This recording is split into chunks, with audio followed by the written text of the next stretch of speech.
பிறந்த உடனே அந்த ஊசிகள் தடுப்பூசிகள் வந்து போடுவோம், மாதம் தடுப்பூசிகள் போடுவோம். அந்த தடுப்பூசிகள் வந்து தனியார்ல வந்து அதிக கட்டணம் வசூலிப்பதற்காகவும் ஒரு குற்றச்சாட்டு வந்து இருக்குது.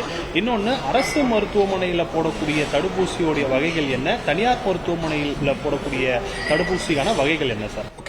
இப்ப நம்ம அரசை பொறுத்த வரைக்கும் வந்து ஒரு 9.5 லேக் குழந்தைங்களுக்கு வருஷம் கொடுக்குறோம். ஸோ இது வந்து ஒரு 12 ஆன்டிஜென்ஸ் வந்து ஒரு 11 டிசீஸ்க்கு நம்ம கண்ட்ரோல் பண்றதுக்கான இது கொடுத்துட்டு இருக்கோம். ஸோ நம்மளை பொறுத்த வரைக்கும் என்னன்னா, இது எண்ட் டு எண்ட் குவாலிட்டியை மெயின்டைன் பண்றோம். அதாவது மேனுஃபேக்சரிங் சைட்ல இருந்து அந்த குழந்தைக்கு நம்ம ஃபீல்டில் எடுத்து போய் கொடுக்குற வரைக்கும் அந்த டெம்பரேச்சரையும் குவாலிட்டியும் மெயின்டைன் பண்றோம். அதனால பொதுமக்களுக்கு வேண்டுகோள் என்ன, இது வந்து குவாலிட்டியான வேக்சின். 1க்கு 2-3 இடத்துல என்னோட குவாலிட்டியை மெஷர் பண்றோம். இதனோட டெம்பரேச்சர் சரியா மெயின்டைன் பண்ணுன்றத தனியா டேஷ்போர்ட்ல ஒவ்வொரு இன்ஸ்டிடியூஷன்லயும் டெம்பரேச்சர் லாகர் வச்சு மெயின்டைன் பண்றோம். அதனால பொதுமக்களுக்கு அவங்க தேவையான குழந்தைகளுக்கு இந்த வேக்சின் போட்டுக்கங்க. தனியாரை பொறுத்த வரைக்கும் இதே வேக்சின்ஸ் தான் கொடுக்கலாங்க.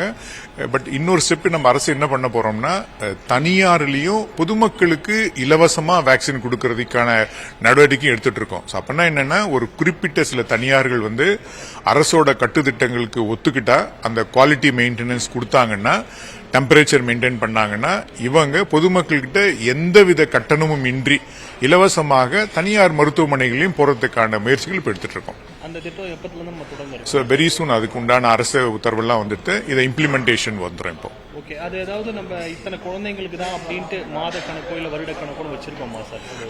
ஒவ்வொரு குழந்தைக்கும் அது ஒரு ஷெட்யூல் இருக்கு. சோ அது பிறந்ததுல இருந்து ஸ்கூலுக்கு போற வரைக்கும் 5-10 வயசு வரைக்குமே இந்த ஷெட்யூல் இருக்கு. அந்த ஷெட்யூல் பிரகாரம் போடலாம்.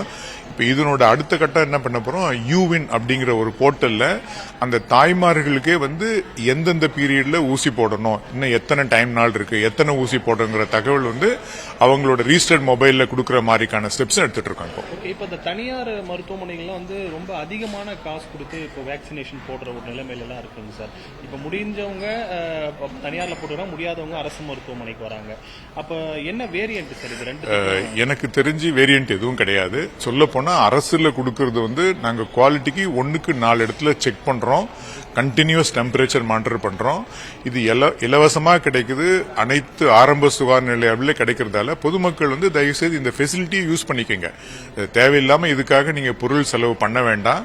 சோ இப்ப நம்ம கொடுக்குற வேக்சின் நான் ஏற்கனவே சொன்ன மாதிரி மேனுஃபேக்சரிங் சைட்ல இருந்து உங்களுக்கு வேக்சின் கொடுக்கற வரைக்கும் குவாலிட்டியை மல்டிபிள் லெவல்ல செக் பண்றோம். அதனால நீங்க கான்பிடென்ட்டோட இந்த வேக்சின்ஸ் எடுத்துக்கலாம். இந்த குறை மாதத்துல பிறக்கக்கூடிய குழந்தைகளுக்கும் அரசு மருத்துவமனையில போட்டுக்கலாமா சார்? தாராளமா போட்டுக்கலாம். இந்த மாதிரி ஒரு ஸ்பெஷல் சிச்சுவேஷன்ல என்ன பண்ணுவோம், பீடியாட்ரிஷியன் அவங்களை நாங்க ஒரு முறை கன்சல்ட் பண்ணிட்டு அதுக்கு உண்டான தடுப்பூசிகளை கொடுத்துருவோம். ஓகே, இப்போ இந்த இம்ப்ளிமெண்ட் சொன்னீங்களா சார், இந்த தடுப்பூசி இம்ப்ளிமெண்ட் தனியார்ல இது பண்ணணும்னு சொல்லி, அது எத்தனை மருத்துவமனைகள் அது எல்லாமே திட்ட வகுத்து? இப்ப இதுக்கான ஒரு கைட்லைன்ஸ் இருக்கு. அந்த கைட்லைன்ஸ்லாம் யார் சரிப்படையா, அதாவது இன்க்ளூடிங் அந்த வேக்சினை வந்து மெயின்டைன் பண்ணணும், அதுக்கு உண்டான லாஜிஸ்டிக் கொடுக்கணும், அதுக்கு பர்ஃபார்மன்ஸ் காமிக்கணும்.